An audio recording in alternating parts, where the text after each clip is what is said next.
जननी जन्म सौख्यानां वर्धने कुल संपदां पदवी पूर्व पुण्यानां लिख्यते जन्म पत्रिका ओम वेदात्मनाय विद्महे हिरण्यगर्भाय धीमहि तन्नो ब्रह्म प्रचोदयात् आदित्याय च सोमाय मंगलाय बुधाय च गुरु शुक्र शनिभ्यश्च राघवे கேதவே நமஹா. உலகெங்கும் வாழக்கூடிய அம்மனருள் டிவி நேயர்கள் அனைவருக்கும் வணக்கம். நான் உங்கள் மக்கள் ஜோதிடர் டாக்டர் ராஜ்குமார் சிவாச்சாரியார் பேசுகிறேன். எல்லாரும் எப்படி இருக்கீங்க? நலமா இருப்பீங்க நம்புறேன். இன்றைய தினம் நாம் பார்க்கக்கூடியது ஆகஸ்ட் மாத ராசி பலன்கள்.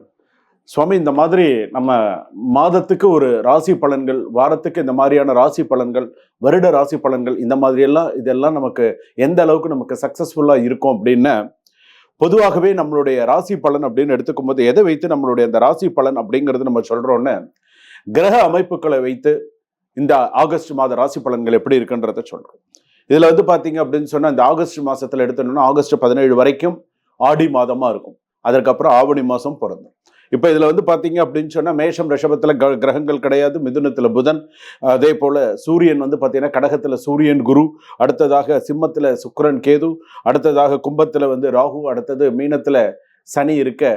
இதுதான் இந்த ராசிகளுடைய கணக்கு. இதுல ஆகஸ்ட் 17க்கு அப்புறம் இந்த சூரியன் சிம்மத்துக்கு வந்துடும். அப்படி இருக்கக்கூடிய கிரகநிலை கட்டப்படி நம்மளுடைய ராசிப்படி நம்மளுடைய ராசி பலன்கள் எப்படி இருக்கும், எப்படி என்ன ராசி பலன்கள் அப்படின்னு சொன்னா 12 ராசிக்கு அப்படிங்கும்போது சில விஷயங்கள்லாம் உண்டு. சில பேருக்கு பாத்தீங்கன்னா அவமரியாதையை சந்திக்கும் சூழ்நிலை வரலாம். ஏதாவது ஒரு அவமரியாதை நடக்கும். மறைமுக சூழ்ச்சிகளை அலட்சியப்படுத்த வேண்டாம் அப்படின்னு சொல்லி இருக்கு. மனம் கதி கலங்க செய்யும் செய்திகள் வரலாம். மனம் கதி கலங்க செய்யக்கூடிய செய்திகள் வரலாம். சில பேருக்கு துக்க செய்திகளாகவும் இருக்கலாம். வீண் வார்த்தை பெரிய மோதல்களாக கூட இருக்கக்கூடும் அப்படின்னு சொல்லுவான். நண்பரின் பிரச்சனையில் தலையிட்டு நீங்களே மாட்டிக்கொள்ள வேண்டாம். இதெல்லாம் பாத்தீங்க அப்படின்னு சொன்னா இந்த ஆகஸ்ட் மாத ராசி பலன்கள்ல நான் சொல்றது பாத்தீங்கன்னா ஒவ்வொரு ராசிக்கும் எப்படி இருக்கும், ஒவ்வொரு விஷயங்கள்லாம் எப்படி இருக்கும் அப்படிங்கிறது. வாங்க மேஷ ராசியிலிருந்து மீன ராசி வரைக்கும் எப்படி இருக்கு அப்படிங்கறத நம்ம ஒரு ராசிக்க நம்ம கடைசி வரைக்கும் ஸ்கிப் பண்ணாம பாருங்க. அப்பதான் நான் வீடியோல நடுவில் என்னென்ன சொல்லியிருக்கேன், என்னென்ன விஷயங்கள் சொல்லியிருக்கேன் அப்படிங்கிறது தெரியும். மேஷ ராசி நேயர்களே, அஸ்வினி நட்சத்திரம், பரணி நட்சத்திரம், கிருத்திகை நட்சத்திரம் 1ஆம் பாதம் வரையில இருக்கக்கூடிய மேஷ ராசி நேயர்களே, நீங்க ரொம்ப அதிர்ஷ்டசாலி தான் ஒரு விதத்துல. ஏன்னா மேஷ ராசி யாருடைய ராசி அப்படின்னு சொன்னா முருகப்பெருமானுடைய ரொம்ப பிடித்தமான ஒரு ராசி. நீங்க ரொம்ப அதிர்ஷ்டசாலி தான் ஒரு விதத்துல. ஏன்னா நம்ம கஷ்டப்பட்டாலும் முருகப்பெருமான் உங்களை என்னைக்குமே கைவிட மாட்டார். அந்த அளவுக்கு உங்களுக்கு சில விஷயங்கள்லாம் இருக்கும்.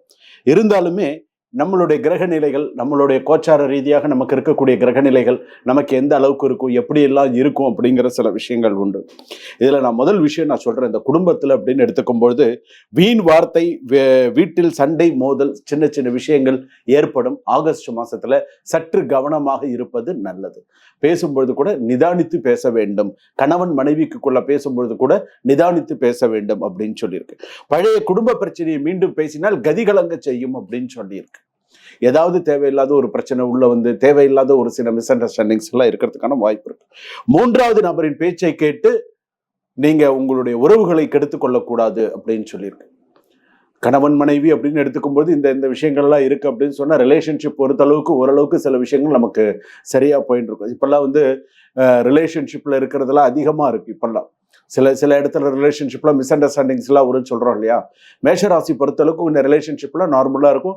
லவர்ஸ் எல்லாம் கூட பாத்தீங்கன்னா இப்ப என்னுடைய காதலை நான் வீட்டுல சொல்லலாமா, இல்ல என்னுடைய சில விஷயங்கள் எப்படி இருக்கும்னு சில விஷயங்கள் நேரமும் காலமும் பார்த்து வீட்டில் உங்களுடைய லவ்ல நீங்க வீட்டில் சொல்றது, அவங்க வீட்டில் அக்செப்ட் பண்ணிக்கிறது, சில விஷயங்கள்லாம் பார்த்து நிதானிச்சு சொல்லுங்க. எதையும் தடாமுடான்னு அவசரப்பட்டு செய்யாதீங்க. எதையுமே நிதானித்து செய்தால் சிறப்பானது. அடுத்ததாக உங்களுடைய வேலை விஷயங்கள் உங்களுக்கு எப்படி இருக்கும்.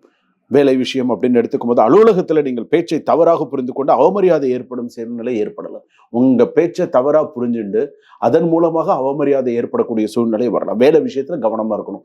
வேலை இடத்துல அரசியல் பாலிடிக்ஸ் அப்படின்னு சொல்றோம் இல்லையா, அது நடக்கிறதுக்கான வாய்ப்புகள் நிறைய இருக்கும். ஸோ கொஞ்சம் கவனமா பேசுங்க. மறைமுக சூழ்ச்சிகள் உங்களை நடத்தலாம். ஆதாரம் இல்லாமல் யாரையும் நம்பாதீர்கள் அப்படின்னு சொல்லியிருக்கு. ஸோ வேலை விஷயத்துல ஆணாக இருந்தாலும் சரி, பெண்ணாக இருந்தாலும் சரி, ரொம்ப நிதானிச்சு கரெக்டா நடந்துக்கோங்க. உங்களுடைய மேலதிகாரிகள் கிட்ட யாரையும் பகச்சிக்க வேண்டாம். ஏன்னா உங்களுக்கு வர வேண்டிய சில விஷயங்கள் அப்புறமா தள்ளி போறதுக்கான வாய்ப்புகள் வரும். தொழில் விஷயத்துல கூட அகலக்கால் வைக்காதீங்க. பார்ட்னரை நம்பாதீங்க. என்ன எதுவா இருந்தாலும் உங்களுடைய டைரக்ட் கான்டாக்ட்ல இருங்க. பார்ட்னர்லாம் இருக்காங்கன்னு சொன்னா டிரான்ஸ்பரண்டா இருக்கிறதுக்கு முயற்சி பண்ணுங்க. நீங்களும் சரி, உங்களுடைய பார்ட்னரும் சரி, கரெக்டாக டிரான்ஸ்பரண்டாக இருக்கிறதுக்கான முயற்சிகள் இருக்கும். பழைய கஸ்டமர்ஸ்லாம் உங்களை தேடி வரலாம். சில விஷயங்கள் எல்லாம் நல்லபடியாக இருக்கலாம். வியாபாரங்கள்லாம் ஓரளவுக்கு நல்லபடியாக போகிறதுக்கான வாய்ப்புகள் சிறப்பாக இருக்கும். திருமணம் சம்பந்தப்பட்ட பேச்சுவார்த்தைகள் நடக்கும். திருமணம் சம்பந்தப்பட்ட பேச்சுவார்த்தைகள், திருமணம் நடக்கிறது, நிச்சயதார்த்தம் நடக்கிறது, அதற்குண்டான பேச்சுக்கள் சிறப்பாக இருக்கும். திருமணம் மறுமணம் நடக்கிறதுக்கான வாய்ப்புகள் கண்டிப்பாக உண்டு. சொத்து தொடர்பான சில விஷயங்கள்லாம் வந்து பார்த்தீங்கன்னு சொன்னால் சிறு சிறு பிரச்சனைகள் வரும். கவலைப்படாதீங்க, நான் இருக்கேன். ஏன்னு கேட்டால் டிஸ்கிரிப்ஷனில் நம்பர் இருக்கு. நீங்கள் எதுவாக இருந்தாலும் எனக்கு ஒரு ஃபோன் பண்ணி கேளுங்க. ஏன்னா சொத்து விஷயத்தில் கொஞ்சம் பிரச்சனைகள் இருக்குது. இந்த வருஷத்தில் ஆகஸ்ட் மாதம் 17ஆம் தேதிக்குள்ளே கையெழுத்து போடுறீங்கன்னு சொன்னால் கொஞ்சம் நிதானிச்சு கையெழுத்து போடுறது நல்லது. அவசரப்பட்டு கையெழுத்து போட்டு பின்னாடி மாட்டிக்கக்கூடாது. ஸோ சொத்து விஷயத்தில் கவனமாக இருக்கிறது நல்லது. மாணவிகள் படிப்பில் இன்னும் கொஞ்சம் எஃபர்ட் எடுத்து படிக்கிறது நல்லது. ஷேர் மார்க்கெட்டில் உங்களுக்கு அனுபவம் இருந்தால் இது பண்ணுங்க, இல்லைன்னா பண்ணாதீங்க. கொஞ்சம் அப்படியே விட்டுறது நல்லது. கொஞ்சம் நாளைக்கு மட்டும் இது பண்ணுறது நல்லது. சீனியர் சிட்டிசன்லாம் கொஞ்சம் உடம்பு பார்த்துக்கிறது நல்லது.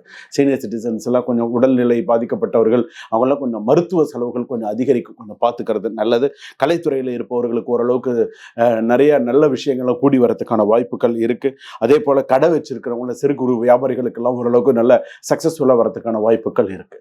அம்மனுக்கு 6 தீபம் ஏற்றுங்க, முருகப்பெருமானுக்கு ஒரு 6 தீபம் ஏற்றுங்க. இந்த மாசத்துல, ஆகஸ்ட் மாசத்துல உங்களுக்கு 6 12 தீபம் ஏற்றி வழிபாடு பண்ணுங்க. ஏதாவது ஒரு அம்பல் ஆலயத்துல, முருகன் ஆலயத்திலும் அம்மனுக்கும் முருகனுக்கும் வழிபாடு நீங்க செய்தீர்களானால் உங்களுக்கு சிறப்பாக இருக்கும். இந்த ஒரு வரி மந்திரம் உங்களுக்கு இந்த ஆகஸ்ட் மாதம் சிறப்பை தரும். ஓம் சாம் சரவண பவாய நமஹா, ஓம் சாம் சரவண பவாய நமஹா, ஓம் சாம் சரவண பவாய நமஹா. இந்த மந்திரத்தை சொல்ல சொல்ல உங்களுடைய அம்பாள் அருள் உங்களுக்கு, அம்மன் அருள் உங்களுக்கு பூரணமாக உங்களுக்கு இருக்கும். அந்த முருகப்பெருமானுடைய பூரண ஆசீர்வாதமும் உங்களுக்கு இருக்கும். வாழ்க வளமுடன். இதுவரையில் நாம் பார்த்தது பொதுவான ஆகஸ்ட் மாத ராசி பலன்கள்.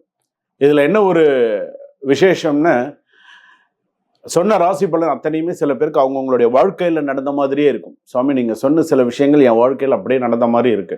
இது நிறைய பேர் என்கிட்டயே சொல்லியிருக்காங்க. நீங்க பொது ராசி பலன்கள் சொல்றீங்க, ஆனா அது என் குடும்பத்துல எனக்குன்னு சொன்ன மாதிரி இருக்கு அப்படின்னு சொல்லுவாங்க.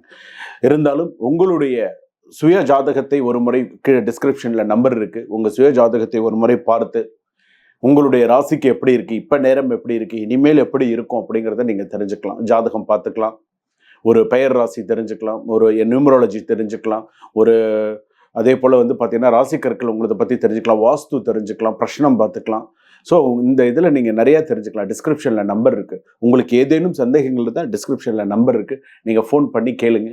நீங்கள் பேசுனீங்க அப்படின்னு சொன்னால் எங்கிட்ட நீங்கள் குருஜி கிட்ட பேசணும் அப்படின்னு சொல்லி ஒரு அப்பாயின்மெண்ட் ஃபிக்ஸ் பண்ணி நீங்கள் டைரெக்டாக எங்கிட்ட நீங்கள் பேசலாம். நீங்கள் பேசுனீங்க அப்படின்னு சொன்னால் உங்களுக்கு தெரியும். ஸோ நம்ம வாழ்க்கையில் நமக்கு என்ன நடந்துருக்கு, நம்மளுடைய பிரச்சனைகள் எந்த அளவுக்கு தீரும், நம்ம பிரச்சனை தீரத்துக்கு என்ன ஸ்லோகங்கள் சொல்லணும், நம்ம பிரச்சனை தீரத்துக்கு நம்ம எந்த ஆலயத்துக்கு போனால் நமக்கு சரியாக இருக்கும், அடுத்தடுத்த விஷயங்கள் நம்ம அப்போ உங்களுக்கு கரெக்டான ஒரு மைண்ட் செட் வந்துடும். ஸோ சரி, நமக்கு இன்னொரு 6 மாதத்துக்கு நேரம் சரியா இல்லை நமக்கு இன்னொரு 3 மாதத்துக்கு சரியா இல்லை, நமக்கு அடுத்தடுத்து நமக்கு வரக்கூடிய டைம் இப்படி இருக்கணும், நம்ம இந்த வழிபாடுகள் செய்தால் நமக்கு அடுத்தடுத்து நமக்கு சில சூழ்நிலைகள் நமக்கு மாறும், இந்தந்த ஸ்லோகங்கள் சொல்லும்போது நமக்கு நல்லா இருக்கும் அப்படின்லாம் நம்ம சொல்லும் பொழுது நமக்கு வாழ்க்கை நமக்கு நன்றாக மாறும். சிறப்பாக இறைவனுடைய ஆசியினால சிறப்பாக இருப்பீங்க. இன்பமே சூழ்க, எல்லோரும் வாழ்க.